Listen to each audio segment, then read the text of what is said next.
Welcome to Healthy Hour. I'm Veer Verhelder-Dios, health educator at Student Health Services. Today's Healthy Hour is with Nancy Ramirez, RN. Hi, Veer, nice to see you. And hello to all the students. I miss seeing you in person, but I'm glad we're here today to talk about a very salient subject. When we scheduled this, it was weeks ago, and we had no idea what the weather forecast was. But this weekend, we're about to have our hottest days of the year. So it's a good time to talk about heat-related illnesses. Absolutely. My God, I am so worried about it being so hot, and it's really important to keep yourself safe from heat-related illness. Yes, and I've got a lot of good tips for you, Veer, so Yeah. we'll We're going to all learn be a lot able today. to avoid it. Yes. Yes. Okay, well, before we get started with heat-related illness, I'm sure there's people interested in hearing about your journey to becoming a registered nurse.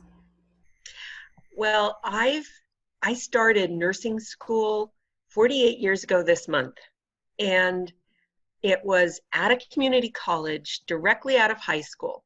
So back in those old days in the previous century, we could go right from high school into a nursing program.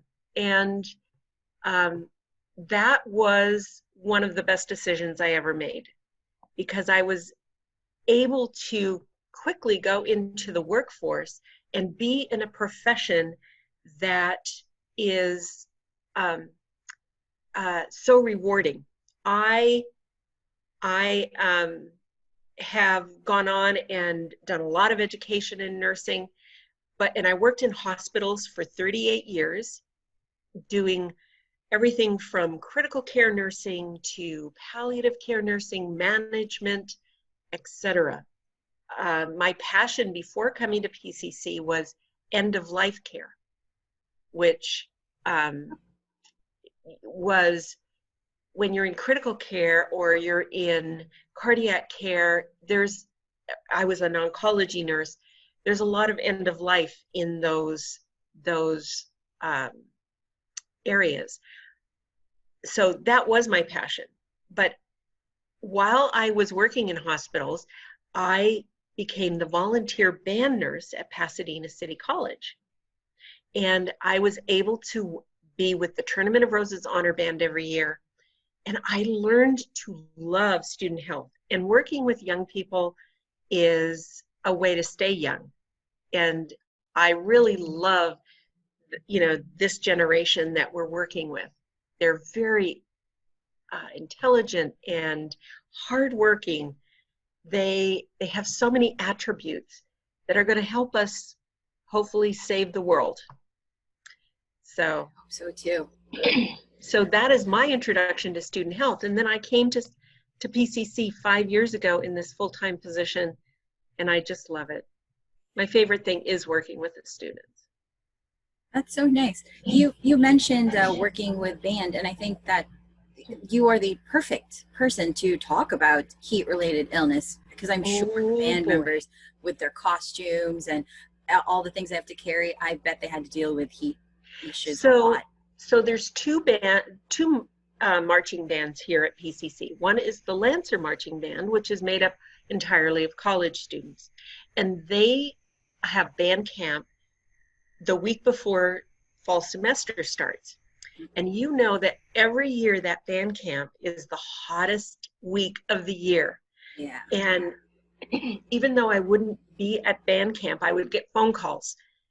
We have a student who's feeling faint. What should we do? And so would go through what the situation was and try and help that student, but get that student to a cooler environment. Because that turf out there on the football field is 10 to 20 degrees hotter than the ambient air temperature. So when you're on the turf, if it's 100 degrees outside, it's probably about 115 if you're out working on the turf. So it has produced a lot of heat-related illnesses for students. I have a brand new respect for our band members and what they have to go through. It's That's a lot. It's a very, very strenuous physical activity, as well as it's mental as well, because you are playing an instrument, you're marching drill, Right. you're dealing with the heat, you have to listen to your band members so that you're playing correctly. Yeah. So it's not easy. No, it absolutely doesn't sound like it. Well, thanks for sharing that. Let's move on to, I'm curious if you could tell us about what a registered nurse does. Okay. And a registered nurse, that means they have their own code of ethics, own professional standards, but their primary role is health promotion, patient education, prevention of illness and injury, assessment of health in their patients. And my patients now are students. When they're in the hospital, they are sick people in a bed. But, excuse me, to provide, to promote health, there's taking care of illness, there's the illness model, and then there's the promoting health. So that's the wellness model. So nurses work across all of those spectrums. They provide interventions, for instance, medications, treatments, etc. They also provide support, emotional support, physical support, spiritual support, and we're at the forefront of healthcare and public health. There's really no other profession that has such a wide-ranging role. And we're also, for the 16th year in a row, we're the #1 most trusted profession of all professions. Doctors, pharmacists, teachers, police, nurses are #1. That's interesting. I didn't know that either. Yeah, it's something that I like to point out because it's something that a lot of people don't know, but they typically, most people trust nurses. That's true. I have such a great rapport with the nurses at my doctor's office or my specialist's office. I think I spend a lot more time with them than I do with my doctor. It's a nice, they learn about my family, they learn about me, and they ask these questions, and I really appreciate that kind of, like you were mentioning, like the emotional connection, that emotional support. That's Yes, great. Yeah. it's really important. Yeah. So as a registered nurse at PCC, how does that look different, or how is that different from a general registered nurse? Well, it's the focus is on student health and the health needs of that population. So, excuse me, the focus is on the wellness model, it's education, but there are special needs in that population. For instance, sexually transmitted diseases is a big focus of our work, and vaccines, getting students vaccinated with all of the vaccines that they will need to transfer to a four-year university. Every four-year university wants to see your vaccines. Recorded vaccine record, not just, oh yeah, I had it when I was a kid. Right. That paperwork. And the flu vaccine is a big part of our year, especially in the fall. This year, unfortunately, we will not be having our usual flu clinics. But it's super important this year. I just want to put a plug in for getting your flu shot, because flu symptoms are very similar to COVID symptoms. So you want to prevent the flu so that if you have symptoms, you know what you need to be tested for. Well, you'd be tested for both, but you want to prevent the flu. We want to keep our society healthy as possible. That's true. That's true. And I'm glad you mentioned that. Thank you for mentioning the fact that everybody should get the flu vaccine, for sure, especially now. Yes. Yes. Yeah. Right. Thanks so much for giving us an introduction on nursing, Nancy. I really appreciate that. And it's really interesting to kind of hear. I have a lot of relatives who are nurses, and I totally understand what they do, and I think that it's such an underappreciated profession, and there's so much that you do, and I see the kind of work that they do. So thank you so much for sharing with us and letting us know what it's like to be a nurse and the kind of things that nurses can do. And I totally agree that nursing, absolutely trusted profession. I can see that. Can't believe I didn't know that, but makes total sense. So let's get into heat-related illness. That's what we're learning about today. So I'm just going to let you get started with that. Tell us about heat-related illness. Well, a lot of people will say heat stroke, Mm-hmm. and that's what they know for heat-related illness. But there's different types, and heat stroke is the most serious heat-related illness. So I downloaded a flyer from the Center for Disease Control that kind of puts it in a synopsis of the different types of heat-related illnesses. And if you could share it on the screen, Yes. we'll just talk about the different types. And we're going to go from the least serious to the most serious. So the first type is heat rash. And that's where you're going to have small blisters. They look a little bit like pimples, and they can be anywhere on your body, but typically it's the neck, chest, groin, areas where it's the hottest on you, and they're red. So so that's the least serious. Sunburn is a very uncomfortable heat-related illness. Yep. And probably everyone has had a sunburn in their life. It's painful, red, warm skin, and there can be blisters on the skin if it is a high enough degree. So Remember that like peeling. burns have first, second, third degree. Blisters come out at the second degree. So if you just have a sunburn without blisters, that's more of a first degree. So we'll talk about how to take care of these after we talk about each one. Okay. Then heat cramps.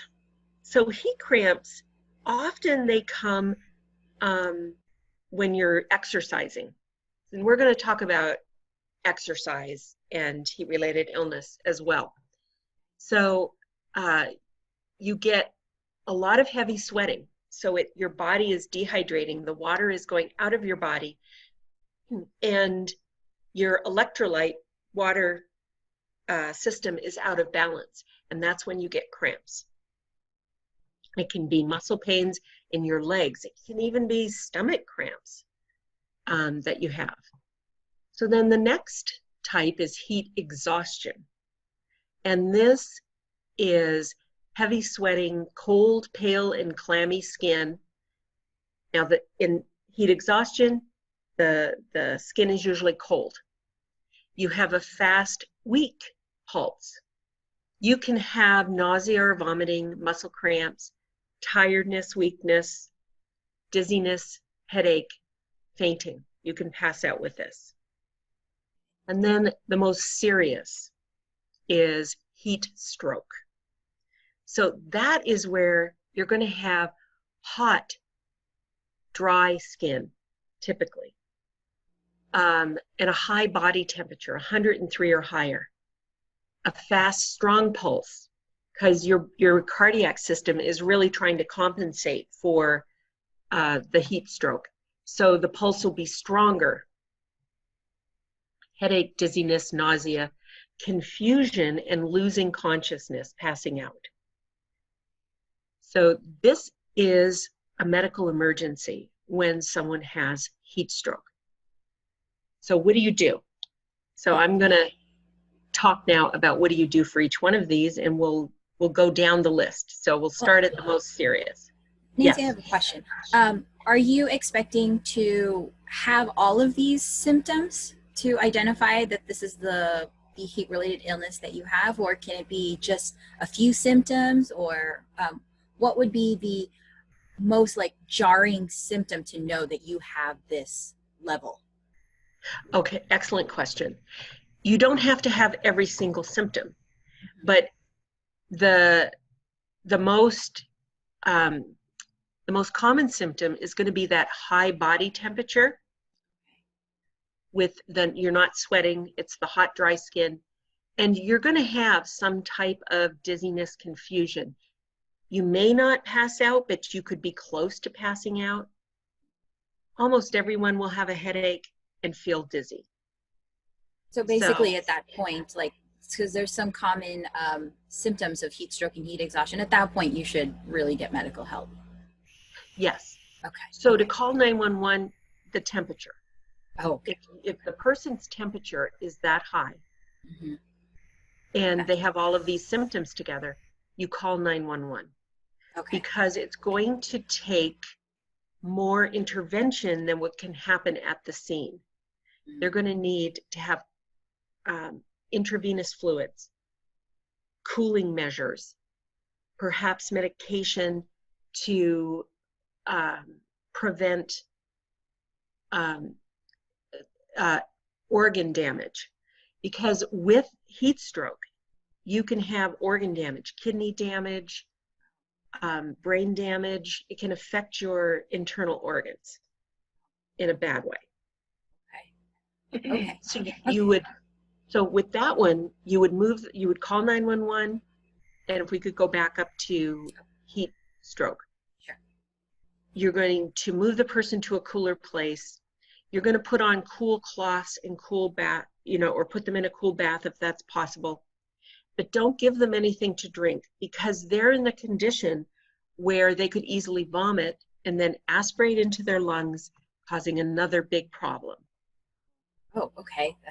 That's a good thing to know. Okay. So when they are that compromised, mm-hmm. their level of consciousness is compromised. They may be awake, but they might be very confused. So it's you want to keep them as safe as possible and get emergency medical to them. Okay. So for heat exhaustion, you're going to move them to a cool place, loosen their clothes, put cool, wet cloths on the body. And where do you put these cool, wet cloths? The best place is to put them at your pulse points, where your body is the hottest. So that would be your pulse here, or under the arms, or at the groin. The back of the neck is a really good way to cool people down. Okay. And then sip some water. So you're going to get medical help in this situation if they're throwing up, symptoms are getting worse, going down the road to heat stroke, or the symptoms are lasting for more than an hour. I can tell you about a baby shower I went to a couple of years ago.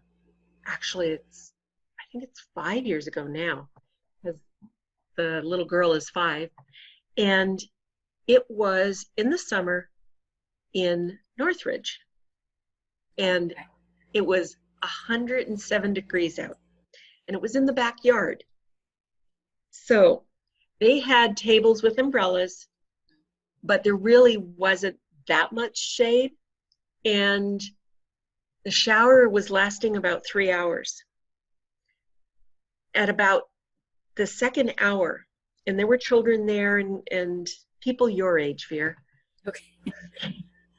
And everyone was kind of fading. Oh. So I was like, we need to help this along. Otherwise, we're just going to have to send everybody home. The big bucket of ice that the drinks were in was half melted.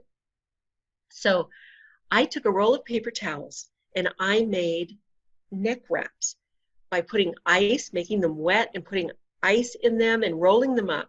And so everyone got an iced neck wrap. It completely changed the whole dynamic of the shower, because people were cooling down. They were getting in the shade. I was encouraging them to drink. So the shower was able to continue. But people were, that feels really good around your neck, that kind of cooling sensation. Yeah. Yes. And so putting the ice in it, it kept melting and it kept keeping them cool. So it was one of those impromptu things, but we saved the baby shower. You're fast thinking. And their lives. Yeah. Yes, Yeah, I bet. And the enjoyment of everybody at the shower. exactly. Yeah. Yeah. Don't plan a baby shower this weekend. Oh, I, Well, it's so hot. no parties this weekend. Right, right. Still, it's just, I mean, it's supposed to be what, a hundred and, depending on where you're at, like 107, 110. Actually, I just checked before we came on, Uh-huh. and it's supposed to be 114 in Oh, Northridge oh my gosh. on Oh, it's gonna be Sunday. so hot. Oh, Yes. geez. Oh no. Well, I researched how to keep your house cool, Okay. so we'll talk about that. Okay. All So, right. heat cramps. This most often this will happen with physical activity. And as I said, it can be those muscle spasms in your legs, in your stomach. So you have to stop the activity. You have to move to a cool place, drinking water or a sports drink. And they recommend water unless you've been exercising for several hours, then they recommend a sports drink so that you're replacing the electrolytes. Okay. The thing is, do not drink a sugary sports drink because sugar and caffeine and those types of drinks, alcohol, they will dehydrate you. So drink the low calorie or zero sugar sports drinks. And then do not start activity again until the cramps have gone away. So you're going to get medical help if it keeps on. If it doesn't go away, lasts longer than an hour, if you're on a low sodium diet or you have heart problems. And then sunburn. Stay out of the sun until the sunburn heals. If you put heat on a sunburn, it's going to make it feel twice as bad. So if you're taking a shower, take a cool shower. Don't take a hot one. Put moisturizing lotion on the sunburn areas. I have an aloe vera plant outside. I would take it and just break a Yep. leaf, put some aloe vera on. Another old-fashioned thing that my mother used to do was put vinegar Oh, on a sunburn, and it helped. I really? don't know how, but the vinegar on a sunburn helped. If you have blisters for any reason, whether it's on your feet, whether it's on your fingers from a burn, whatever reason you have a blister, don't break it because the skin over the blister is what's keeping infection out. If you break it, you're making a big area where infection can come in. Bacteria will come in, so don't break blisters. As hard as that is.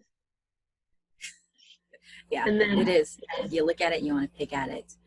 yes. Nancy, what about peeling? You know, peeling is such like a common part of sunburn. What about that peeling skin? What do we do about that? Well, that's where you would especially want the moisturizing lotion. And So don't take it off. Don't peel off the skin. Yeah. Oh, it's okay to peel off the skin. That's not a blister. Okay. That's formed because that's just the top layer of the skin. It's not a second degree burn. Okay. A blister happens with a second degree. Okay. So that is going to happen. You're going to molt. Yeah. With a sunburn. Okay. All right. Yeah. All right.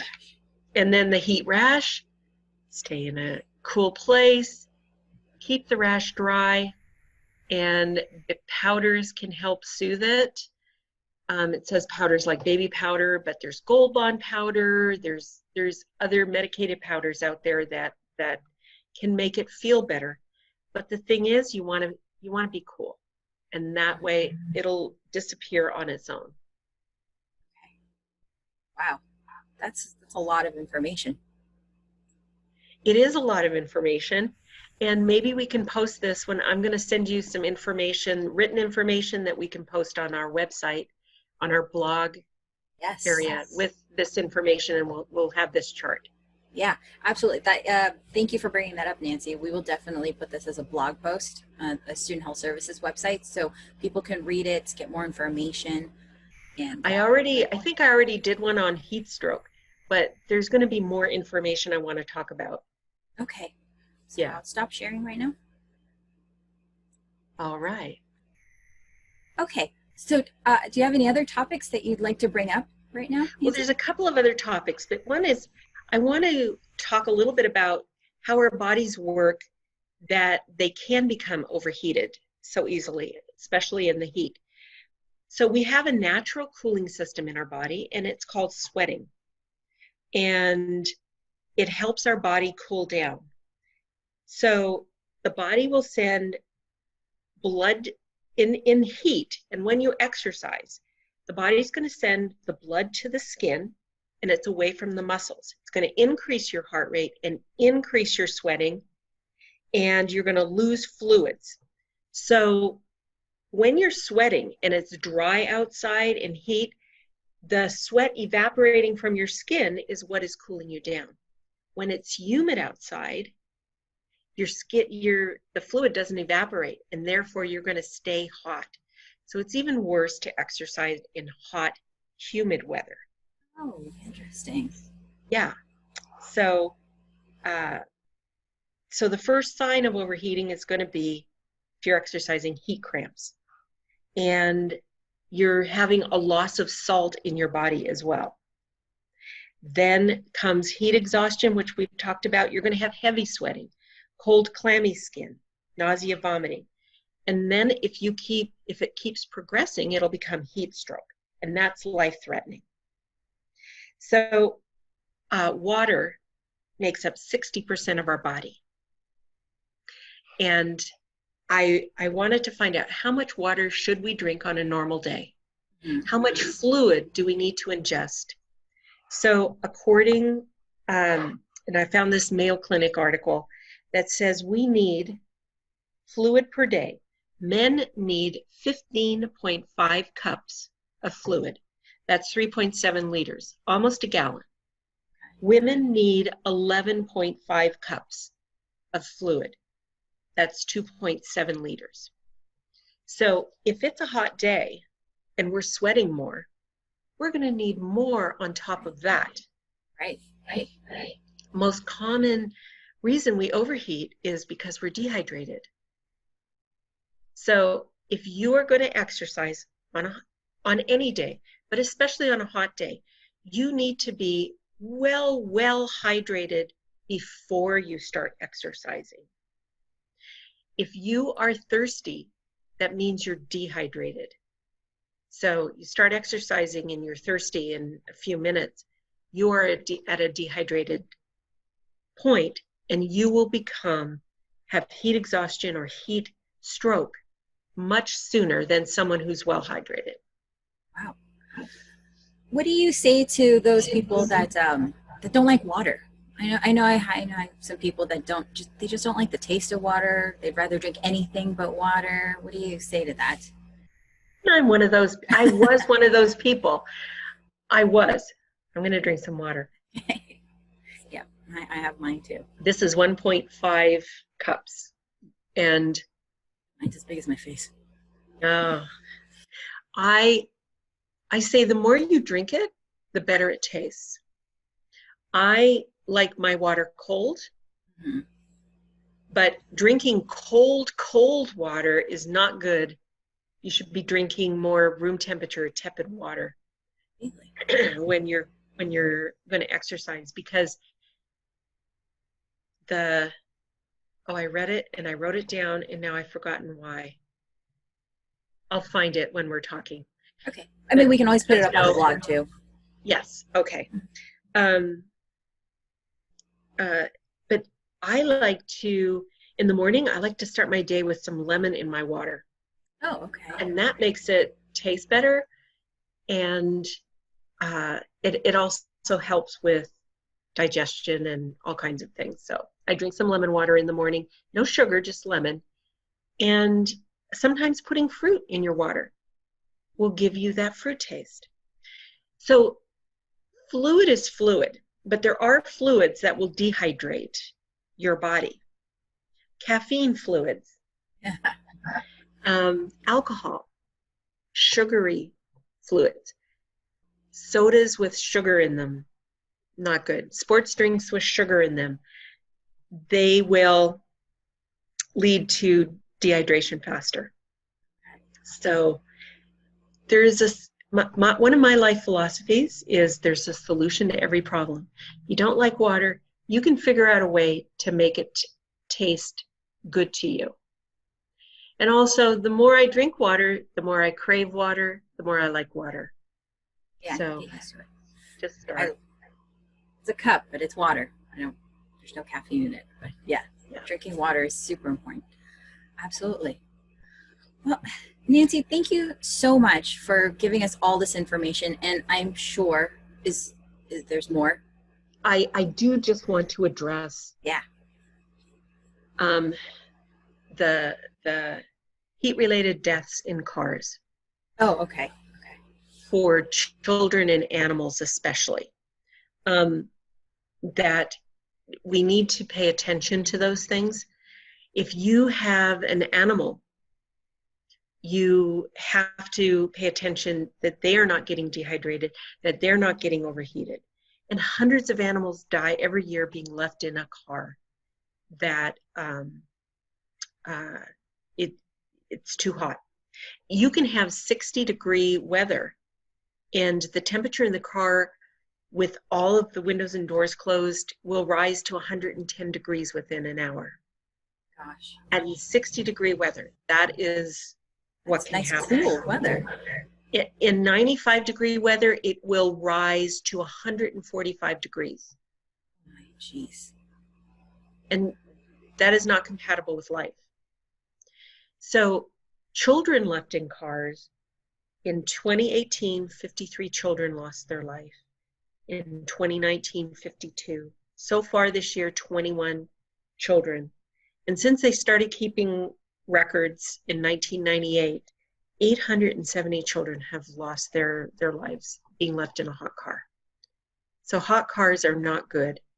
The other thing that I saw was older adults in heat emergencies. In this time of COVID, there is a lot of older people who are alone in their homes and they might not have people checking on them. In 1995 in Chicago, there were 739 heat-related deaths. And they found that older adults who lived alone but made daily connection with their friends and families were more likely to avoid a fatal heat injury. So if you know someone who lives alone and they don't really have that social network, connect with them to make sure that they're okay, especially this weekend. And I think, PCC is a community of students. We are part of the community of the world and of our communities. We need to branch out and help take care of the vulnerable. And that's something that you'll get an enormous reward from. I think that's great advice. Even if it's not heat related, just check in on people, see how they're doing. Yes. We're so isolated right now, so it's nice just to talk to others. Absolutely. I know. I thank God for Zoom. I know. Yeah. I can go all over the world to people I know with Zoom. It's great.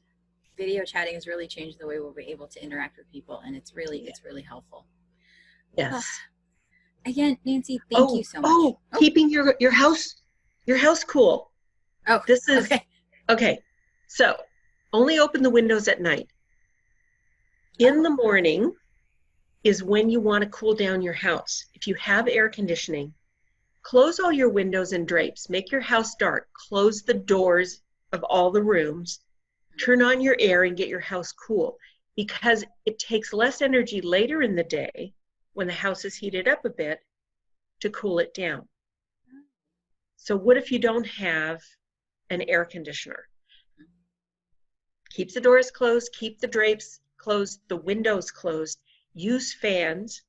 Sometimes if you don't have a swamp cooler, put a basin of ice water in front of your fan and it will blow the cool air at you.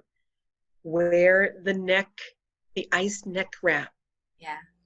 Take a cool shower. But those are ways you can keep your house cool and keep you cool in this upcoming weekend. Thanks for that. I usually like open my window. Like the first thing I do when I wake up is open my window. So I'm going to remember to keep it closed for now. Yeah. Yeah, Yes. Keep it that's good closed advice. this weekend. Don't open it. You're letting the heat in. Yeah, And the house will retain the heat because it's insulated. So it's you want to true. make it cool. I Don't have let a the heat little come fan. in. I have a little fan right next to me. I can't Yes, that I and use.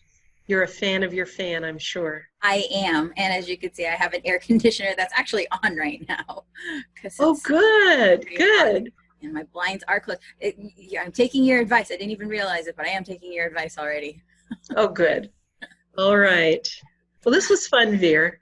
Yeah, thanks so much for spending some time with me today, Nancy. I really appreciate you telling us about heat-related illness and giving us some advice on what it's like to be a nurse. All of that is such great information. So, Yes. again, Nancy, thank you. Our next topic will be about suicide prevention and suicide awareness because September is Suicide Awareness Month.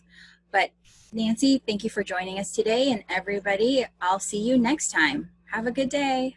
Bye. Bye.